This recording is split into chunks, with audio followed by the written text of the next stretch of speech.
Thank you all so much for being here this evening and joining our second North Carolina Community Class event. We're so excited to have you here tonight. So you had your corn and peppers and bacon wrapped chicken and your brown sugar ham sandwiches. All of that is a culmination of major cultures coming together from Europe, from Africa, and right here, and from an indigenous perspective in North Carolina. That is important, foodways and culture. So thank you for being here tonight. So in about 5 minutes, we need to wrap that up. Then I want to ask you to move into Coleman Hall. But before we do that, I want to thank you for coming to the North Carolina History Center. And for those of you who have not had the privilege of meeting, my name is Chrystal Regan, and I'm the Executive Director here at Tryon Palace in the North Carolina History Center. Tonight's program is the second part of a 3-part series called the North Carolina Community Class Series. This series started at the North Carolina Museum of History, and the goal of this series is to bring communities together to help us understand sort of the unspoken, untaught aspects of our history, and to bring us together in terms of culture and history and community engagement. So thank you so much for being here tonight. And this was a ticketed event, and I want you to look around, because what we know now is that people are willing to put a little skin in the game to have these programs, so thank you. The goal of the series is sort of to demonstrate a commitment to the positive influence of community through historical education and cultural awareness. We want to broadcast important themes and perspectives. We want belonging. We want enrichment for our programs here at Tryon Palace and the North Carolina History Center. So this is just the beginning, folks. And we thought it was important for our foundational program to focus on the history and the contributions and the foundation of our indigenous cultures, nations, and peoples. So if you look behind you, our featured speaker is Miss Nancy Strickland-Fields Chavis and her husband Harlan. Our educator and curator. I want you to talk to your friends and neighbors. Tell them about what we're doing here at Tryon Palace. We've got a lot to cover between now and America 250. This is the major site for colonial history in North Carolina. And we've got some beautiful, some traumatic, but amazing stories to tell about who we are as a people and how we have come to be who we are. And so we're just getting started. So I want you to talk to people about what we're doing here. Come see us, call us, talk to us, because we've got a lot in store. We'd like to go ahead and start. I want to take a moment to introduce our esteemed speaker tonight, Nancy Strickland-Fields Chavis. She has 20 plus years of museum career experience, focusing on education and administration. She has worked at the Museum of Contemporary Native Art in Santa Fe, New Mexico, the National Museum of the American Indian in Washington, D.C., and the American Indian Cultural Center and Museum in Oklahoma City. Her current role is director and curator of the Museum of the Southeast American Indian in Pembroke, North Carolina. That's Robinson County.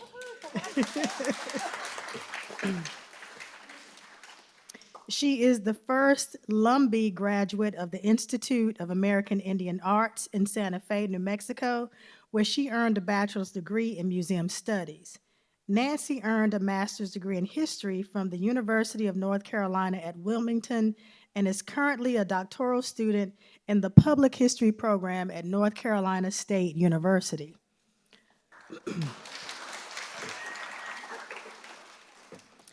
Her areas of research focuses on Southeastern Native peoples and the American colonial experience.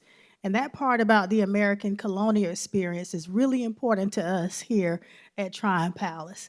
Nancy has been instrumental in setting the foundation, the educational foundation of what went on in colonial North Carolina. And this is really important as we prepare to highlight our role as North Carolinians for America 250. which is coming up in 2026. So we want to set the stage for that. Nancy is also a trustee for the North Carolina Humanities Council and serves as a board member of the Robeson County Arts Council and the Museum of the Cape Fear. She is a member, which I've already stated, of the Lumbee tribe. Her family resides in and around Pembroke, and she was raised in Charlotte with her very close ties to Robeson County. She is also the inaugural curator of the North Carolina Community Class Series here at Tryon Palace and the North Carolina History Center. Tonight's program is entitled A Tangled Web of Trade, 16th and 17th Century Atlantic Trade and American Indians in Eastern North Carolina. Let's welcome Nancy. Thank you.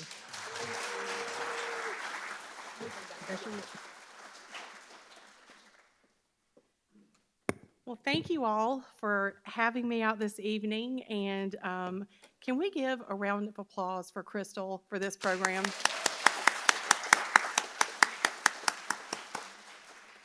This is really important, this community class series, because it creates opportunities for us to, as best we can in 45 minutes, learn about little-known histories and to share authentic experiences. And we know for a lot of museums and institutions, sometimes we're just not afforded that luxury, and we know that opportunity accessibility can be challenging sometimes. So I applaud Chrystal for creating this opportunity for us all. And I'm very grateful for every one of y'all who paid $10 to be here tonight. That's the big thing. So she said, what was it that you said earlier? That put some, what was it? Skin in the game. I'm gonna put some spice in the sauce, girl.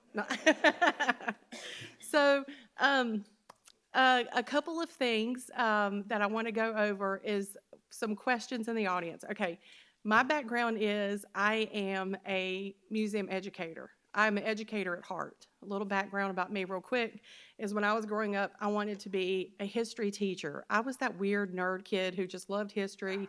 I wanted to go to cemeteries all the time. My mom thought she was concerned. And, I would ask these questions like, we would go to our family cemeteries and I would say, Mama, tell me about this person and tell me about this person. And our tradition as Lumbee people is we do take care of our cemeteries and our graves, and we do tell genealogy from that perspective, but I wanted more. And one day she looked at me and she said, honey, we were standing over my great-grandmother's grave. She said, if I could dig these people up and bring them back to life and have them tell you themselves their whole life story, I would, but I don't know anymore. So I calmed down after that. But I have such a passion for history, but more so, I have a tremendous passion for our stories, right? And a lot of the ways that history is told is through kind of these broad strokes of war and kind of greater experiences among humanity, and we don't get the individual experiences that all add up to that. So as I wanted to pursue a history degree in history and become a teacher, my mother said, no, I don't want you to be a history teacher. And I said, why? And I was really frustrated because it's my jam. I love it, and I thought I'd be really good at it. And she said, because the only thing we've ever been allowed to be as Indian women, and even men, are nurses and teachers. And I want you to be something else. And so, that, of course, going back to the Jim Crow era, so that kind of set me off into accounting there for a sad moment. And then I found my way into museum education. I'm saying all of that to say good educators also have their tools. So we're going to recap from our first class that we had and just kind of go over the broad strokes to how we got to this moment. And I know people are still coming in, so I was behind us a little bit of time here. So we are going to talk about not necessarily, I don't have these big sweeping videos that I had last time. If you were here, I was doing the thing with the video footage and a PowerPoint. That was a bit much for me, but to kind of set the stage. But as we're talking about the Carolinas, I want you to fix your gaze even here on New Bern. So I'm kind of going to flow in and out of New Bern, but certainly New Bern was at the crux of it all as it's shaping up, but also uniquely as New Bern has this interesting positionality as we're getting into European and Native contact of pirates. Now, I'm not going to go into a whole lot about pirates. My husband's probably disappointed about that. But the fact that we have the Outer Banks, which was a challenge for North Carolina in trade, and we'll talk more about that, but it certainly created a unique refuge for pirates who were putting a little corner on the market, if you will. And so think about the broad from sort of the Virginia line down to Charleston, and then we're going to ebb and flow between here and there in New Bern.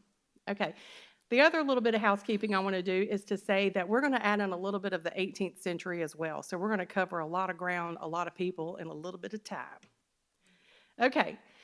So the takeaways from class 1, and this sounds a little bit overly simplified, but what we really spent a lot of time on with class 1 was really understanding what did this place, what did New Bern, what did this area mean to Indigenous peoples?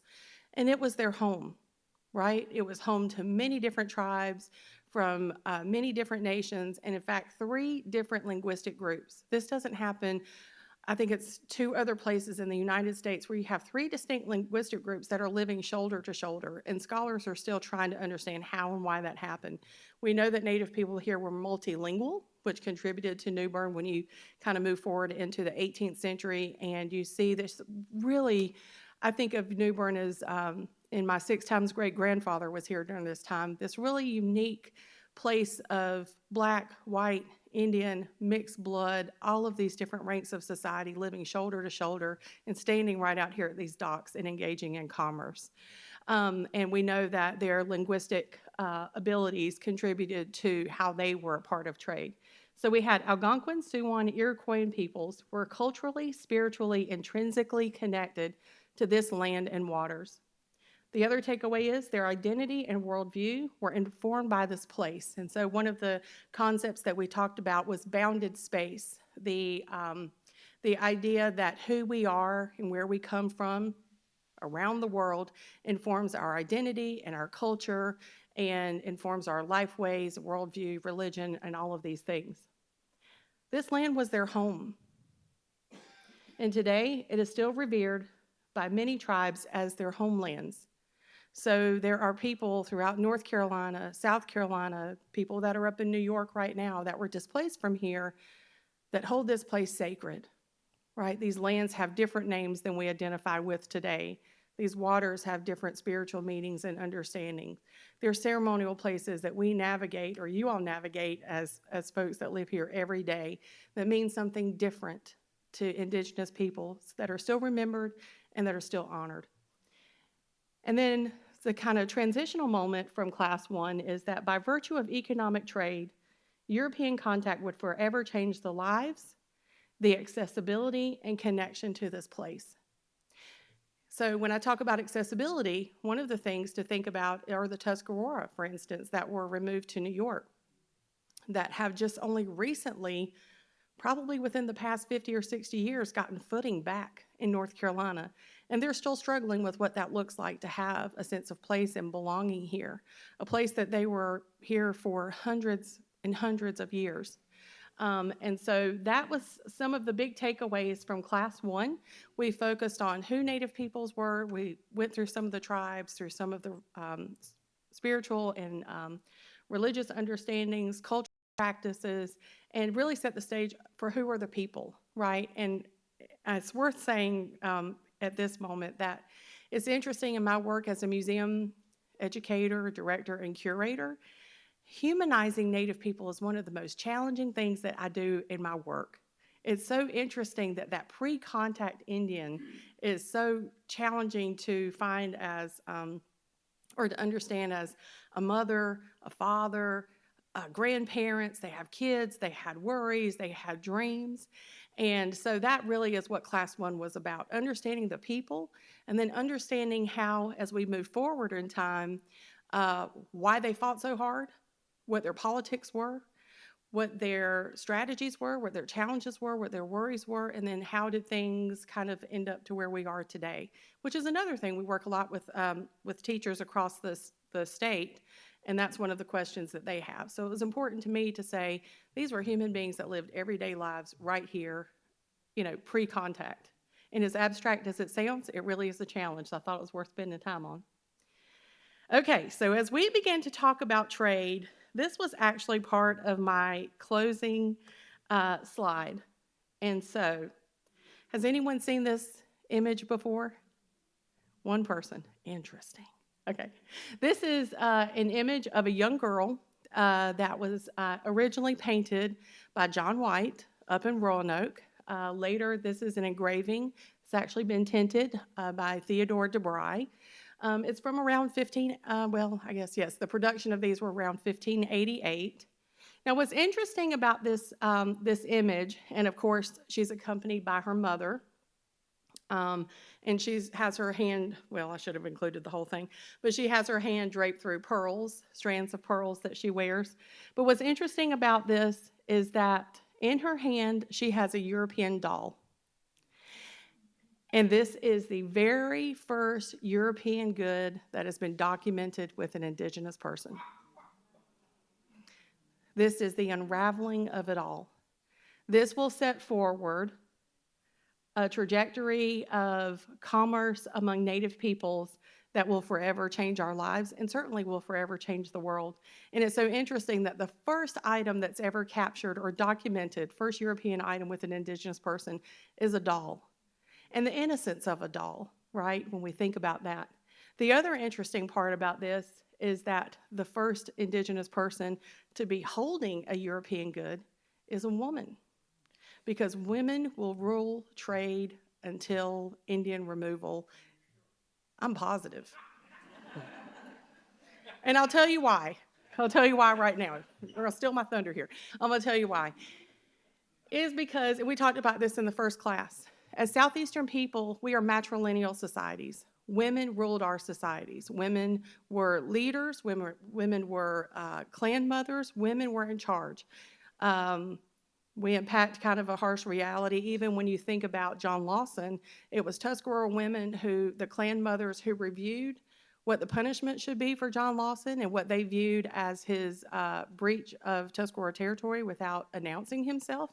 It was women who told the men, the leadership, what they were going to do, and it was women who inflicted his, I'm trying to choose my words carefully here, his torture, and also that ultimately killed him. Women would go on, and this is just the way our societies were established, right? And the Spanish had a lot of trouble, were kind of some of the first, and of course first contact for us in the Carolinas, especially just before and after the failure of Roanoke, to say, why do you all let women rule your societies? You men are weak because you let women rule. And that was sort of a thing that really upset the communities, both men and women. And one of the reasons that it was actually Lady of Cafeta Chica who pushed out DeSoto from our communities.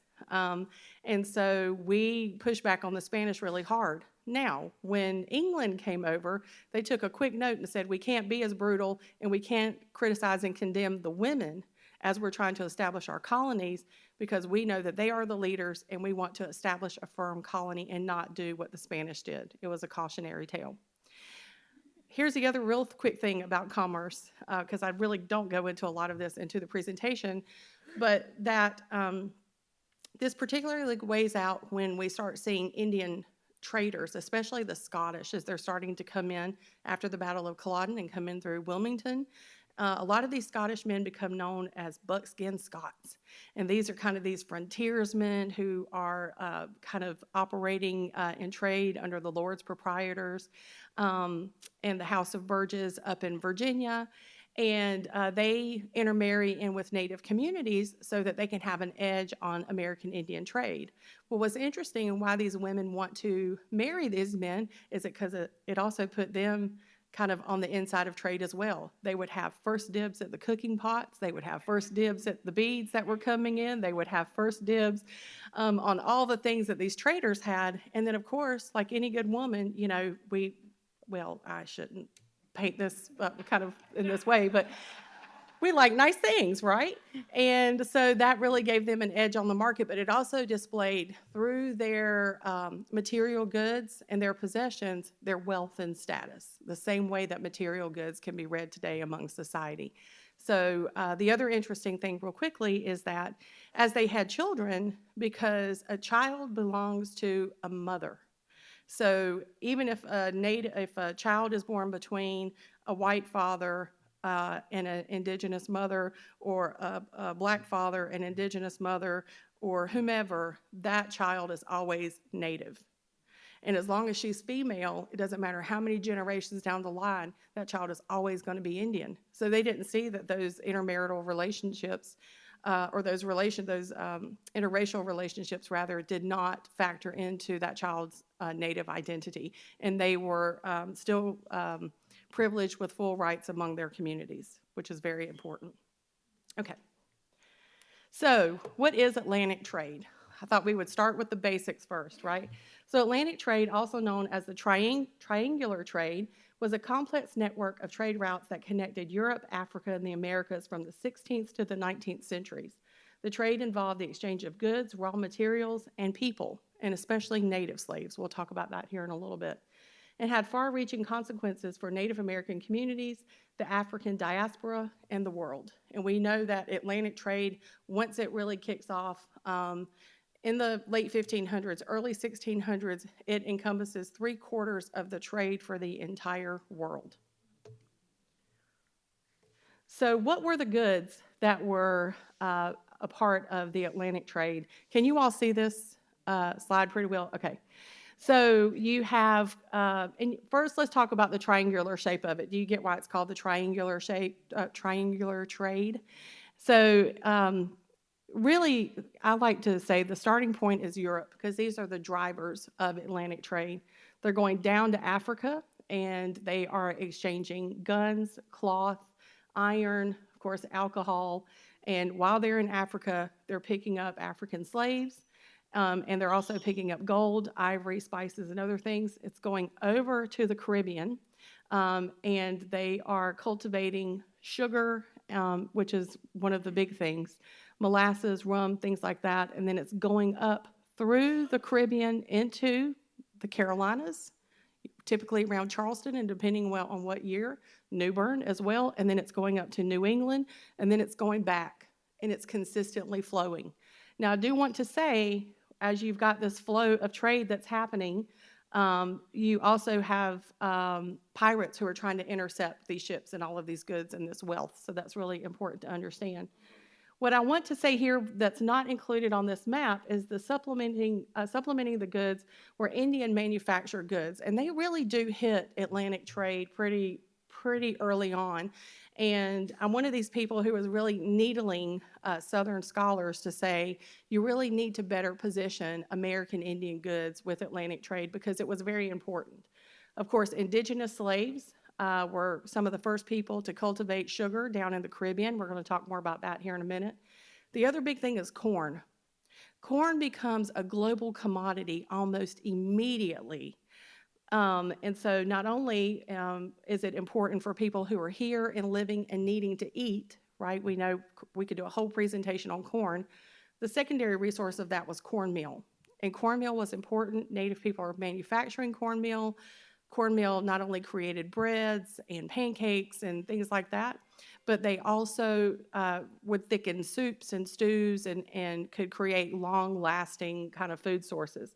So a lot of times when they would have barrels of corn resources available to them, the colonists really did prefer cornmeal, right? They were feeding livestock raw corn. They weren't eating a lot of raw corn, but they were consuming an exorbitant amount of cornmeal. And then, of course, we were contributing to the fur trade, and then hides, and especially dressed deer skins. That's a whole other presentation on hides and deer skins. The deerskin trade, which we will talk a little bit more about that, really gets its start in Georgetown, South Carolina, which is not too far from here.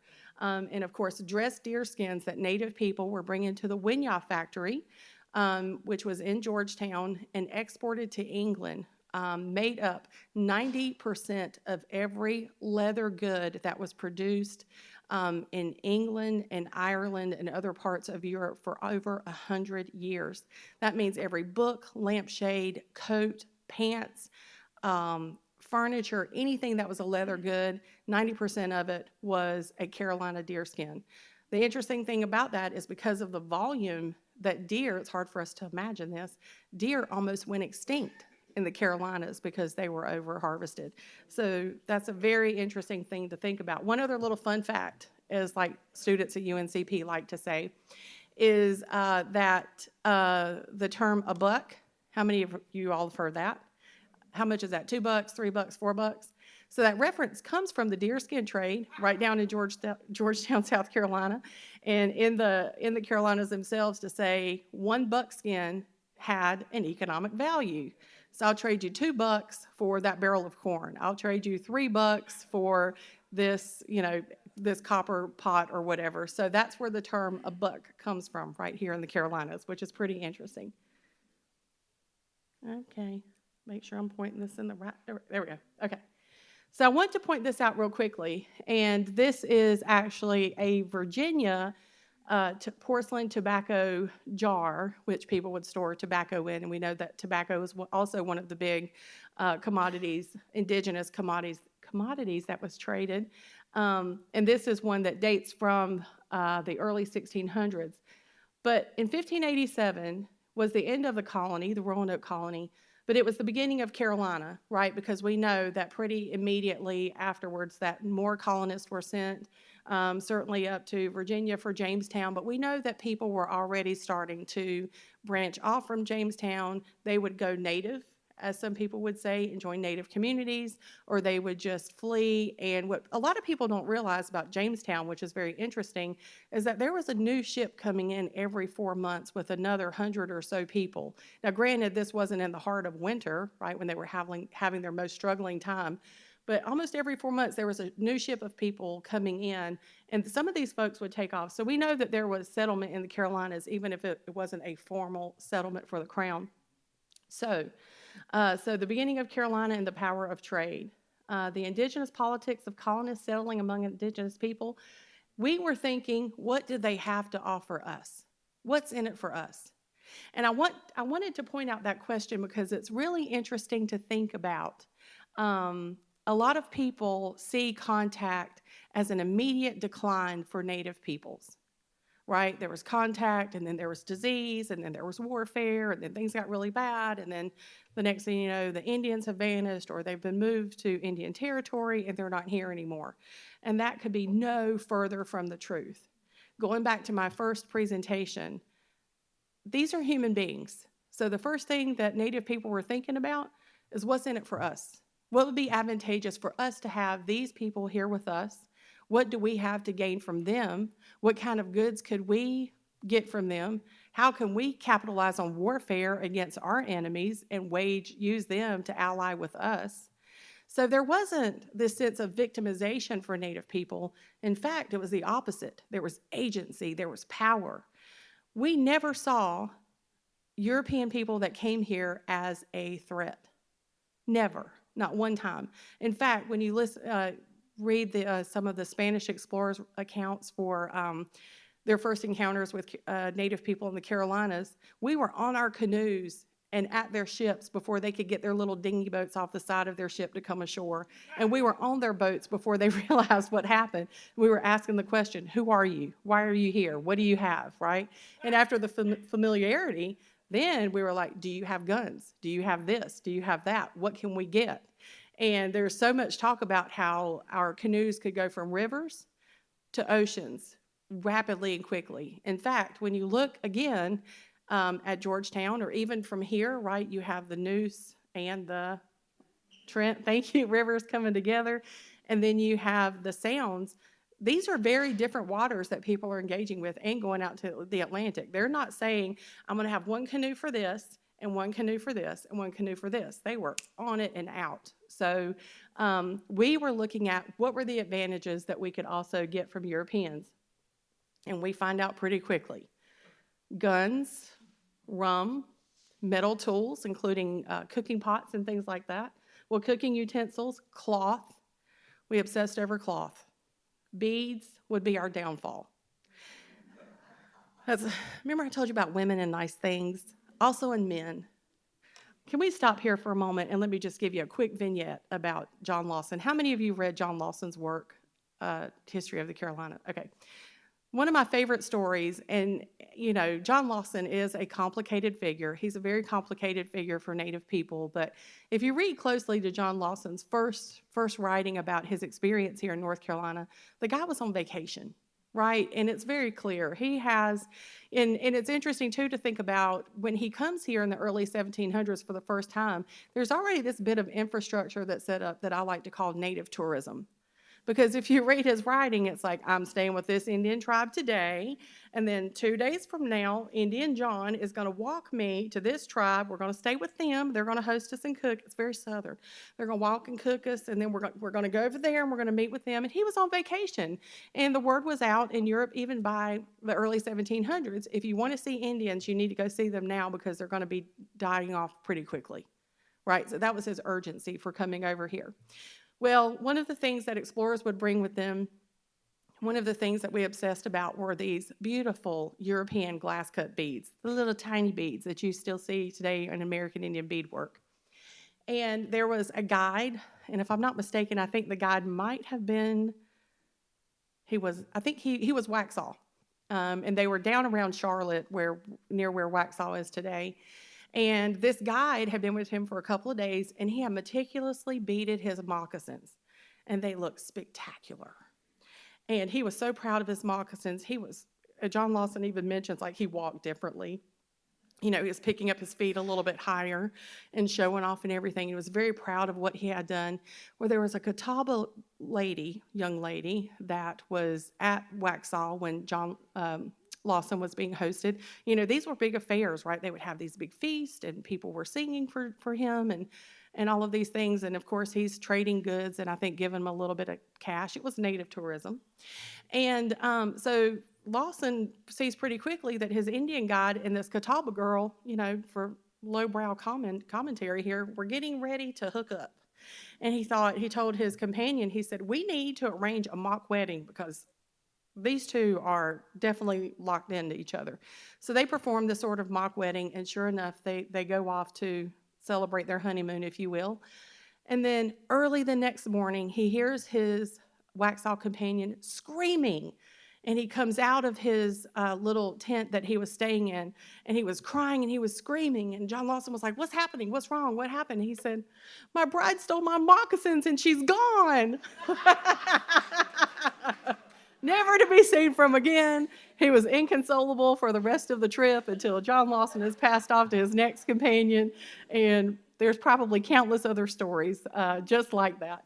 But beads become a big thing, and even real quickly to show the value of beads, I think it was the third year that Jamestown, we all know they had a problem with planting and creating their own food sources, and they were leaning pretty heavily on Powhatan to provide them with food. And so the third year, Powhatan had realized what opportunities there were from Jamestown. He also realized they were settling there for sure. They were not leaving, and he was becoming a little bit frustrated. He also found it interesting that they had settled on an island that flooded pretty much around 6 o'clock every single day. And he was like, these people are not smart. What are they doing? But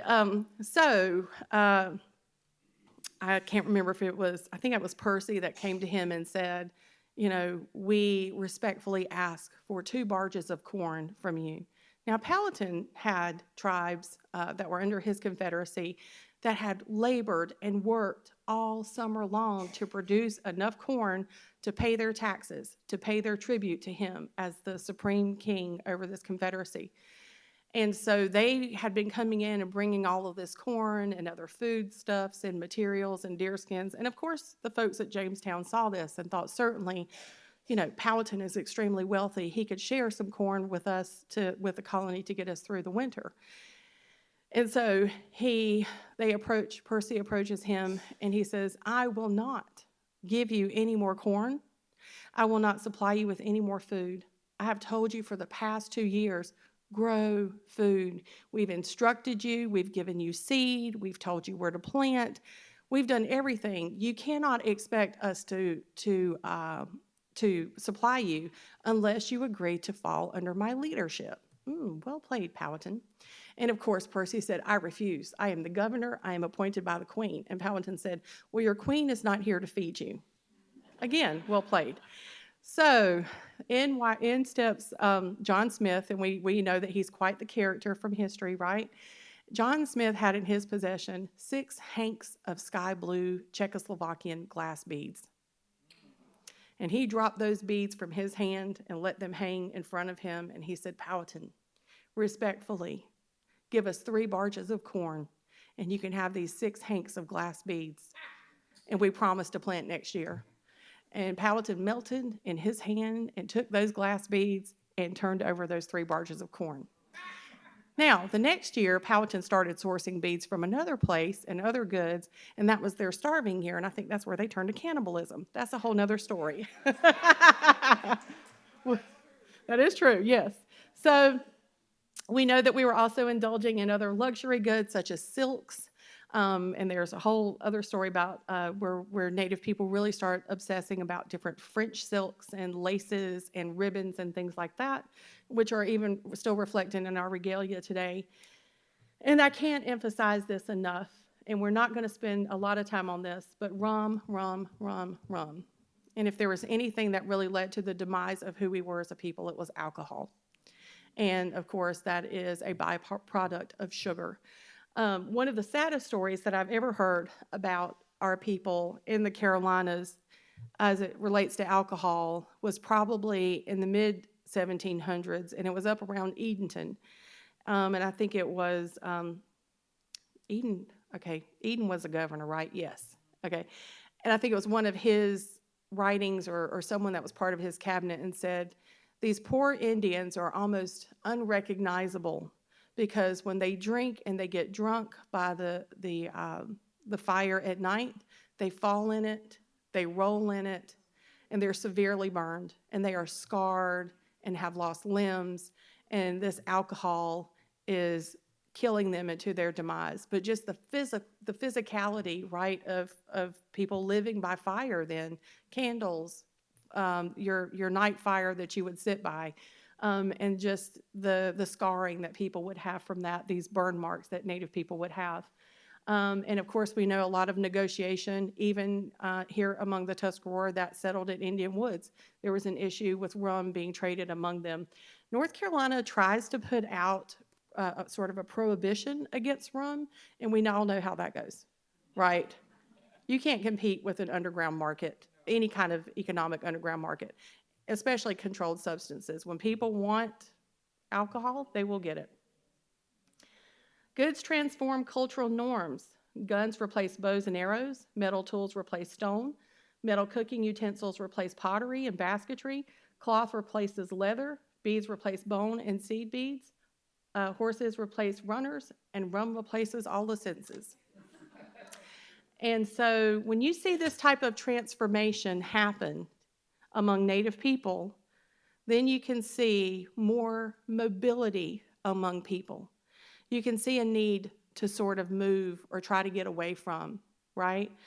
The other thing that's interesting is that when you see, particularly around the pottery and the basketry and the cloth, when people stop making, when Native people especially stop making our material culture, when we stop giving prayer for clay, when we stop going to sacred spaces to collect river cane to create basketry, when we stop beading in our traditional ways with bone, clay, and beads, these types of things, when cloth replaces leather and that knowledge of how to process a deer skin, you're losing your connection to place. You're losing your ceremonies. You're losing your sensibility and your understanding of your worldview and your connection to place that has existed for thousands of years. And this was some of the first uprooting that we saw that was facilitated through goods. So real quickly, I want to talk about who are the actors in the Atlantic trade. And I put American Indians first because we were here, we were on this land, and certainly Africa played a tremendous role in Atlantic trade as well. So did indigenous lands. And even though the main consumers of these goods were in Europe, American Indians were certainly very critical to the success and the tremendous amount of wealth that Europe, especially England, realized. In fact, this is the coat of arms for the East Indian Trading Company, which monopolied about 80% of global trade during the Atlantic trade era that lasted from the early 1600s until about the early 1800s. So then you have the Dutch and the English, Spanish, Portuguese, and of course the pirates. The Dutch and the Spanish and the Portuguese are slavers. Their main thing is sugar and slaves, and that's what they're running back and forth. The English are running more of the goods, and then they're also bringing in other European goods, which become sort of luxury goods that they bring into the colony, and then the pirates are intercepting anything and everything. Now, there was a man that had quite the affinity for New Bern. Does anyone recognize that man up there in the top corner? Say it loud. That's right. He would be very happy that his name is still being said right here in New Bern. And then I have a quote from John Lawson. The merchants of Carolina are fair, frank traders. The inhabitants of Carolina, though the richest of the soil, live easy and a pleasant life. Now, I pull that quote out from John Lawson because, one, he's understanding what an easy and pleasant life is from a European gaze. The second thing is that he's acknowledging that they are healthy, that they are wealthy, and that they have resources that they need. We'll see other comments that come later on. They're starving, they're dying, they're disenfranchised, they're poor, right? He's not saying this when he's here in the early 1700s. And trade is a big part of that. And of course, by their own terms. Now, this is where we start tangling up. We have set the stage here. We've put all the chess pieces on the board. We realize that Native people have just as much interest in trade as European people. We understand that it's not just about coming over here and claiming land and resources. There is an economy that's being established. And so there needs to be, with any good business, you have to have what? It's up there. Diplomacy. You have to have good relationships, right? You have to build alliances. You have to have trust among one another. And so by the early 1600s, there already existed an interdependence between Native peoples and colonial settlers. They could not be successful and survive without Native people, okay? There were two tracks of commerce that quickly emerged that defined the driving force of good. The Atlantic trade, which was based primarily on cash, and the I can write it, but I can't say it, the growing, say it again. Thank you. A domestic economy, which was really based on trade goods. So between Native people here and colonial settlers, they were trading stuff. Native people weren't as interested in the cash because they didn't need cash because they were producing goods, right, like the buck, to trade for stuff. So there was a trade economy. And then the consumer goods for locals and the export goods for wealth. So what I'm saying here is that consumer goods for here on a domestic economy, and then the export goods that were coming out of the New World, out of America, were goods for wealth, goods for cash that translated in Europe. And I love this photograph, right? Because you can see this native man and this colonial man. This is a Williamsburg photo, by the way, discussing trade and engaging in perhaps we can imagine a diplomatic conversation. And so this depiction of this man represents about the 1700s. Now, I want to see if you all can recognize, actually, let's look at him, the native man, and let's look at these men. These are the four kings. There was one Monacan man from Virginia and three Iroquoian men, they were Mohawk, that went to visit Queen Anne in England in 1710. Now, when you look at them, do you think these guys look really native? Their dress is very native, right? You see Indians. But what looks different? What are they wearing? Cloth. What are their belts made of? Can you tell? They're finger-woven belts. Say it again. Beads and yarn. What produces yarn? Sheep. We did not have sheep here. There were no sheep here. What else do you see? What kind of weapons? Metal. Guns, knives, swords, and this beautiful red Stroud cloth. I mean, extremely luxurious. 1710. They're wearing their absolute finest. These portraits were painted by the Crown in 1710. They wanted to present themselves and their finest goods, reflect who they were as Indian people, their power, their culture, and their identity. And every single one of them has on European goods that represents their finest, powerful, luxury, important garb. Their weapons. Now, he has a sword and a war club, right? He's got a little of both. There's a rifle, there's a bow and arrow, and then the gentleman at the very end is holding a wampum belt, which is a diplomatic tool used to illustrate an agreement, usually between two powerful leaders. This is a huge transition that's happened over really in just 100 years. And if we go back to the other guy, what is he wearing? Cloth, a silver bracelet. He's got a gun. He's got a Stroud cloth blanket wrapped around his shoulder and his waist. He's actually wearing a European-style gorget, right? The metal gorgets that the French and English would wear. He's still got the roach, which is made out of deer hair in the back of his head. He's got on silver drop earrings with some type of bone or tooth on it. He does have on leather boots. He's got ribbon holding his blanket together. So he's showing also the goods and the things that he is helping to broker for trade. And this is the transition of Indian materials. Now, if we go back to that first slide, and I won't click all the way through, if you paid attention, that little girl that's holding that doll, she has on a waist belt with a hemp kind of tie around her waist with moss between her legs. The dress has changed very drastically, right? And she was very nude. So we see all of these amazing transitions. There's no going back. People are not going to let go of these material goods. Indigenous people are not going to let go of these material goods. And also Europeans have found a home here. They are settled by the mid-1700s. Certainly in North Carolina, they're really settled in. And then we have what becomes a necessity, even starting in the 1600s, especially down in Charleston, of buffer tribes and control of the Indian trade. Now, buffer tribes are really unique, right? Because we all know we have to make money and we have to move about to source goods and produce goods and manufacture goods. And we also have to have safe places to live.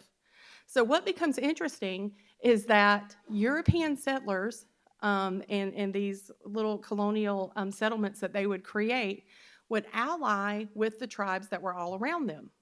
Now, that was very important because they needed them to buffer from the enemy tribes that could be on the other side of them.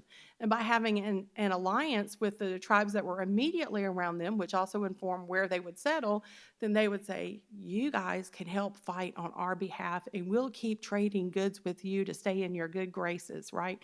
It behooves us both if you protect us, and then we'll keep supplying you. So buffer tribes become very interesting.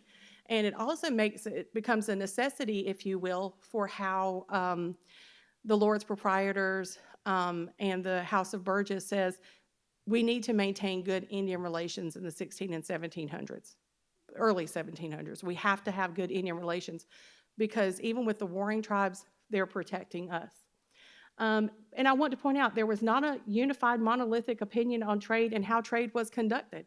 So then you had tribes that started fighting one another over who had access to trade. Who was the best person to trade with? Isn't that an art of business? I feel like there's a lot of business people in here, right? You're going to set a good price point. You're going to negotiate trade. You're going to try to create a new product. Your product is going to be better. You're going to market. You're going to try to capitalize and be on top of the game with trade. And so you start seeing Indians fighting over what becomes this European trade, but also becomes what are the goods that are important to their communities and culture. They need those cooking pots. We needed those beads. Our men needed those beads to make them look more handsome. we needed all of these goods. And so, like we said before, they're already tangled up together. And of course, by the 1600s, the House of Burgesses, which is in Virginia, and the Lords Proprietors, which was for Carolina, and then of course they stay the Lords Proprietors in North Carolina, appoint the Commission of Indian Trade for Virginia and Carolina, because by God, somebody's got to get a handle on all of this craziness that's happening here. And then you start seeing these Indian trade commissioners trying to get a handle on what's going on. They appoint official Indian agents to go out and manage trade, to keep good relations, to make sure there's not warfare and an uprising among the people. This goes okay, sort of. It's kind of hard to manage. And if you go back and you look at the Indian agent reports from the 1600s, it is just rife with all sorts of things. Like Miss Susie hosted a church meeting, and then some Indian people decided to attack her and the neighbors. Or, there was wonderful trade that was defined between this group, and we signed a treaty. It's all over the place. And so I'm trying to stay away from using the term the Wild West, because I think that brings up stereotypical kind of understandings. But it really was a very difficult and challenging time to try to get a handle on what trade did and what it brought. Now, I want to talk about one of the biggest and probably the most evil commodities. It is still an evil commodity today, which is sugar. At the crux of all of this, at the real money and power really did the first big cash crop, second to tobacco, and I would say that sugar actually surpassed tobacco. And so in the 16th and 17th century, Europe, sugar was a symbol of status. Right? We have these luxury spice trays and things like that. Confections were the highlight of elite social occasions. Now, a cake was a flex. These new French confections that were coming out, a cake with icing and decorations, a decorated cookie was just like the most, or those little sugar houses that they would create was just like the highlight of elite society, and people would go to these very sophisticated parties just to see confections and perhaps even get a little taste of sugar itself. Sugar was expensive for a short period of time, and then it kind of trickles down to the working class, still in a very economic, beneficial way. And that, it's so interesting. Oh my God, I'm gonna hit this thing one more time. It's so interesting how when I think about first contact with Native peoples, how all of these sort of commodities start coming into vogue and then change the world. And so around 1650s, right as sugar plantations are really getting going, they're really establishing good crops down in the Caribbean for sugar, coffee takes hold in London. This is a big deal. The reason it's a big deal is we know that there was not clean water, particularly around London. And unless you were on the outskirts of England, on the countryside, you did not have access to clean water. So what were people drinking instead of water? Say it again. Beer. Now, I've seen a few people that get up in the morning and drink beer and have a beer for lunch and have a beer for dinner and have an after beer cocktail, right? Those people are pretty, pickled out, right? They're pretty intoxicated, if you will. Even the ones that can hold their alcohol, as they say. You're not doing a whole lot if you're in a drunken stupor. Even if you're trying to consume the liquid that you need as a human being through beer, you're not doing a whole lot. So what happens when coffee makes its way to the Lloyd's Coffee House in 1652, and people start drinking coffee, and at the same time sugar is available, that makes that bitter drink a little more sweet and easier to take down. You are energized. You are awake. You are probably alert for the first time in your life. And what does humanity want to do with that when you are energized, awake, and alert? What do we want to do? Get to work. That's right. And by golly, instead of you working 3 hours a day, let's try to throw 10 or 15 at you. Why don't we create a factory that we can run 24 hours a day, and you guys can work about 10 or 15 hours a day, 7 days a week, and we're going to give you as much coffee as you can take. And guess what? We don't have to feed you, because it's going to also take care of your hunger pains. How about that? And so that is really what happens with coffee. And what do we see after coffee takes hold in the early 1700s? The Industrial Revolution, which changes the world forever, right? Who's making all this sugar? They're not twisting a sugar cane to get it done. You have to manufacture sugar.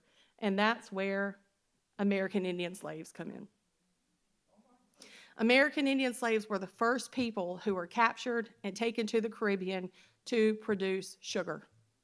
Now, there's a lot of politics at play here.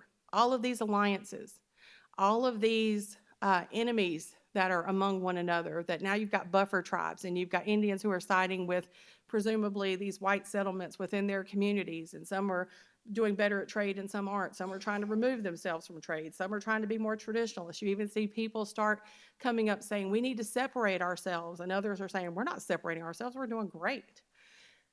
So what happens is, remember I talked about the Dutch and the Portuguese and the Spanish? They're already doing slaving in Africa. And they realize when they come over here in the mid 1500s, early 1600s, that they could use the same practices in Africa with tribal people. They can use goods to bribe native people into slavery. They can create alliances through goods and have tribal people enslave their enemies like they've already been doing. But what they do is they ask them, replace your ceremonial practices or replace your cultural practices. Don't sacrifice that person. Don't adopt that person into your tribe. Don't turn that person into a slave within your community.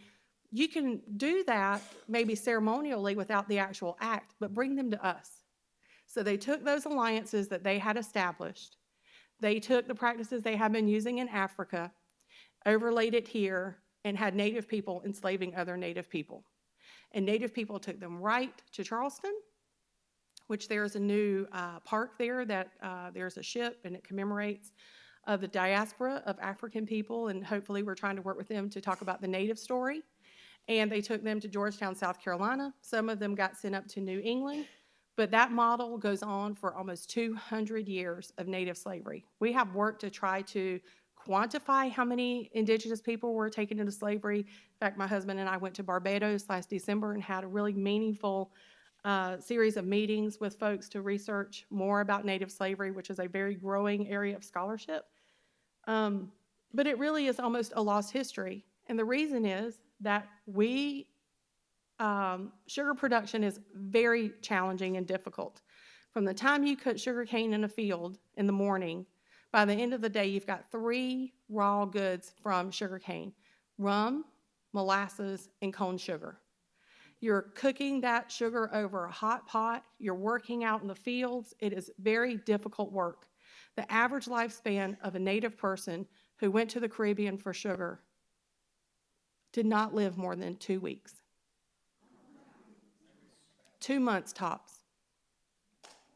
We were the equivalent of a AA battery. We were sold in lots of 50. We were not sold as in African slavery and chattel slavery. We were not counted as individual people, and we were also sold as goods, the very goods, same goods that many of us were trading in.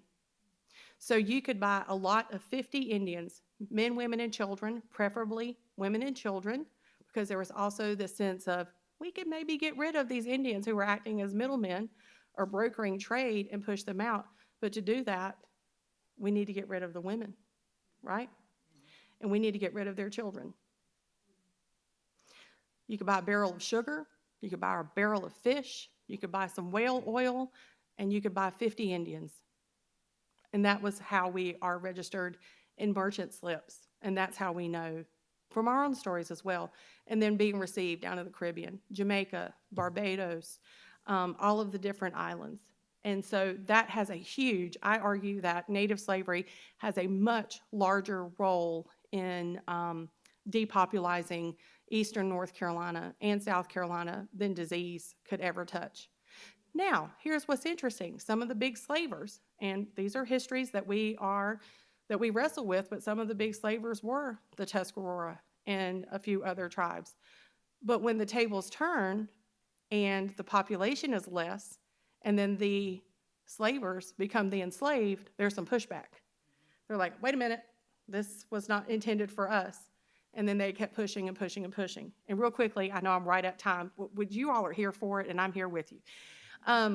One of the things that is interesting is that, and this sounds, and forgive the terms that I might use with this, but it's worth saying, is that Native slavery was very difficult. And one of the challenges that people, enslavers faced here was the home field advantage, if you will.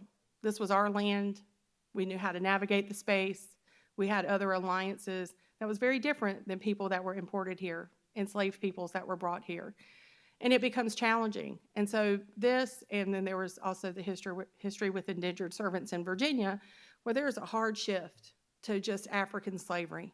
And the commodity that changes the interest to just African slavery really was rice.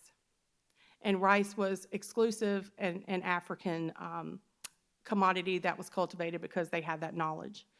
And so that really is what makes Native slavery fall out of favor. And the deerskin trade, we've talked a little bit about that. Every leather item in England was from the deerskin trade in Carolina. And again, this was an insatiable industry. And as deerskin become less and less in the Carolinas and Virginia, then you start seeing other tribes become engaged. Georgia, Alabama, Mississippi, Choctaws, Cherokees, Chickasaws, Creeks start coming in and engaging. And then we see a decline moving back further into the southeast until they're all almost gone. And that's really what closes out the deerskin trade.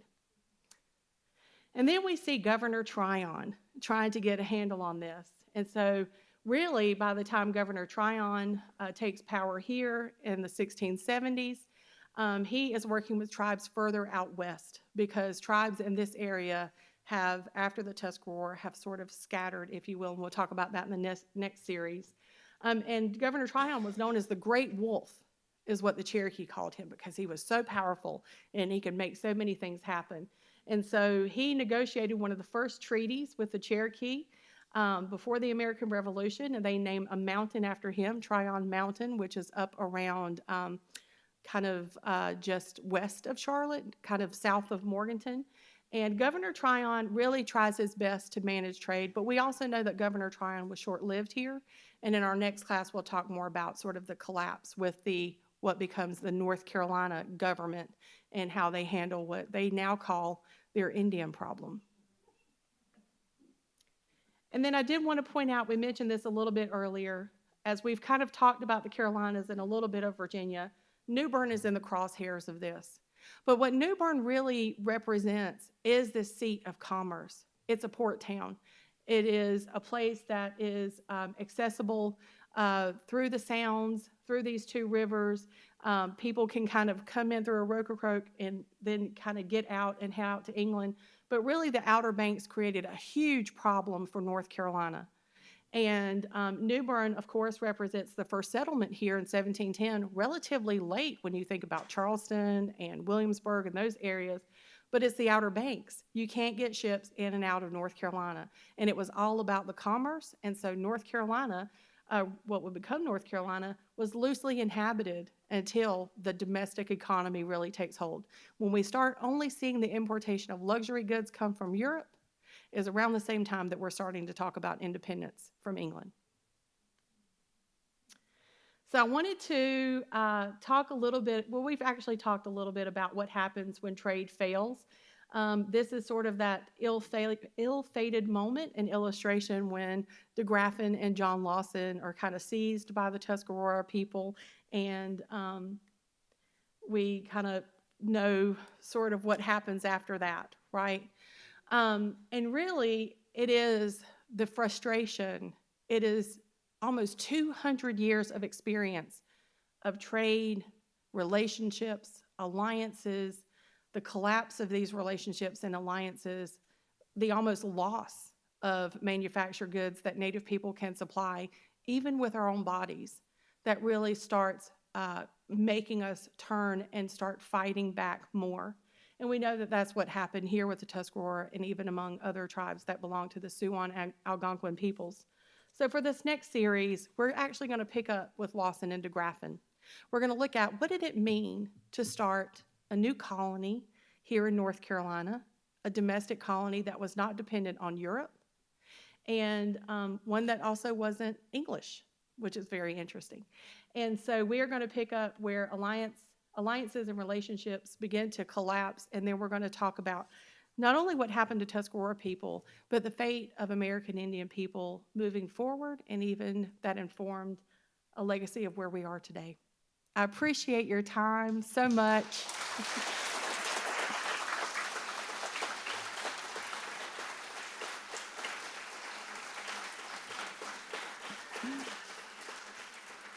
I appreciate you all staying over a little bit longer and your attention. And I appreciate everyone that came back. I recognize a lot of faces. I appreciate Chrystal's patience because she runs a tight ship. But I will tell y'all one thing, you know, Native people, we kind of run on what's known as Indian time. It runs a little bit over, so we were being very indigenous this evening. Yes. I'll move.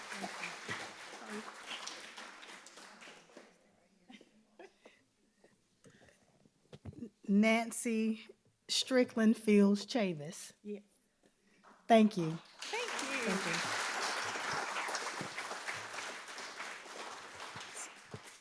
I believe you all learned something tonight. I was watching your expressions from the back because I'm still a school teacher. And so I'm still a school teacher. So thank you for tonight. So here are your instructions. I want you to reflect on what you've learned tonight. I want you to come back on November 19th as Nancy will wrap this up as a 3-part series. She's going to talk about John Lawson. She's going to talk about some other aspects that will kind of culminate into the colonial history that we hold dear, that many of you hold dear, in terms of helping us understand who we are as a community, as a state, and as a nation. And so tell someone about tonight. Invite them to come back on the 19th. And yes, have a little skin in the game. Have a little skin in the game, absolutely. And so that will be on Tuesday, November 19th. We also have another program coming up on October 24th that we'll be putting on our website regarding North Carolina veterans. And that will be coming from the Department of Natural and Cultural Resources. It's not a part of this 3-part series, but it is an educational series about North Carolina veterans here in Eastern North Carolina. So please look to Tryon Palace for your edutainment in terms of programming, and come back and see us. Tell folks about what we're doing here. So again, thank you to Nancy and to Harlan. Harlan, raise your hand there, sir.